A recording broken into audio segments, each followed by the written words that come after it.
sont unis dans l'effort pour l'indépendance. C'est vrai, son enfant, longtemps courbé, et pour les bons, prenons le plus bel élan dans la paix au peuple ardent. Par le labeur, nous bâtirons un pays plus beau qu'avant, dans la paix, citoyens. Entonnez l'hymne sacré de notre solidarité, fièrement saluer l'emblème d'or de notre souveraineté. Congo, l'on bénit, Congo, les aïeux, Congo, au pays, Congo, bien-aimé, Congo, nous peuplerons ton soleil, nous assurerons ta grandeur. 30 juin, nous ton soleil, 30 juin, du 30 juin, jour sacré, sois les témoins, jour sacré de l'immortel, serment de liberté, que nous léguons à notre postérité pour toujours.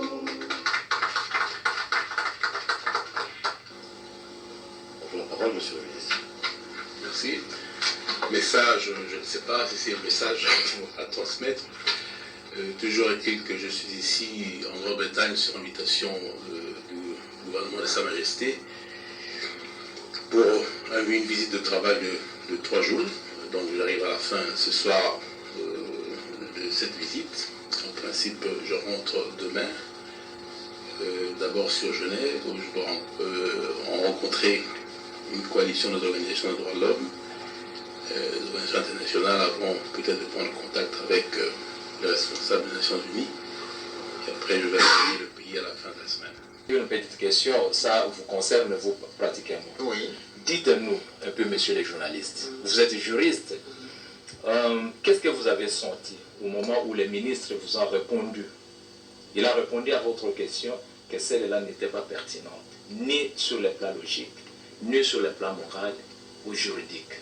Franchement, dites-nous un peu, qu'est-ce que vous avez senti à la réponse du ministre à votre égard? Est-ce que vous avez pu chercher à rectifier les tirs à partir des leçons que vous avez eues de monsieur le ministre? Et surtout au moment où il vous signifie en face des tons moins amicaux qu'il était contre vous. Pas contre votre point de vue, mais il était contre vous quand vous mettez... Qu'est-ce qu'il a dit? Quand vous mettez à cause le régime actuel. Et puis il ne s'est pas limité là-bas, mais au contraire, il vous a aussi mis en garde de ne jamais essayer de mettre... Qu'est-ce que vous avez cause sur le pouvoir? Oui, je comprends. Qu'est-ce que vous avez senti? Vous vous êtes vu humilié ou... Oui, non, je comprends. C'est-à-dire que non seulement je vais porter un correctif, le ministre Chio Kitundu a dit dans la série des remarques qu'il a semblé faire à la presse congolaise au cours de cette émission, il a dit que, messieurs, votre raisonnement n'est pas fondé, ni sur le point juridique, ni sur le point moral, ni sur le point donc, politique. Et donc vous comprenez déjà ce langage qui sort d'un ministre, vous comprenez que déjà il voulait montrer que la presse que nous représentons, nous commençons à nous constituer aujourd'hui, n'est pas assez intelligente pour pouvoir poser des questions que nous avons posées. Exactement. Donc ça veut dire tout simplement que M. Chio Kitundu a perdu les pédales. C'est-à-dire qu'il n'arrivait pas à répondre concrètement aux questions qui ont été posées par la presse, et c'est la raison pour laquelle il s'est évertué dans un discours flou pour pouvoir embrouiller l'Assemblée, tout simplement. Parce que si vous analysez, ce sont des questions clés, des questions justement pointues auxquelles la communauté s'interroge. Quand on dit que je m'étais senti peut-être lésé, non. Vous savez, quand on fait un débat politique, il faut accepter les coups.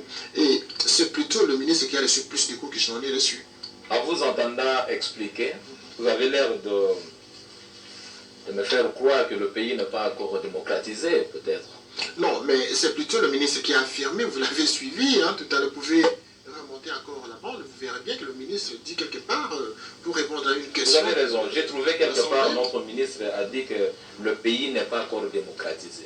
Oui. Pourrais-je savoir, tout comme les autres Congolais, bien sûr, voudront savoir et pourquoi cette appellation de la République démocratique du Congo?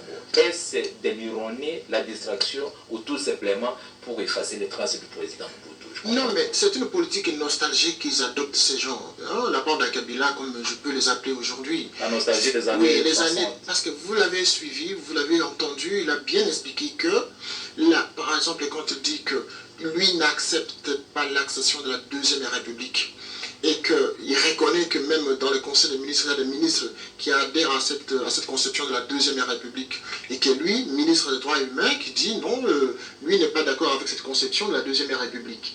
Et que pour lui, c'est la Première République qui a été suspendue par une dictature de 32 ans.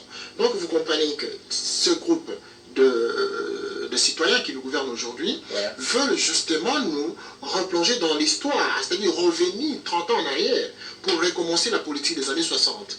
Bon, la politique des années 60 n'est plus de mise aujourd'hui, étant donné que vous comprenez bien, vous conviendrez avec moi que déjà nous sommes à la fin du siècle.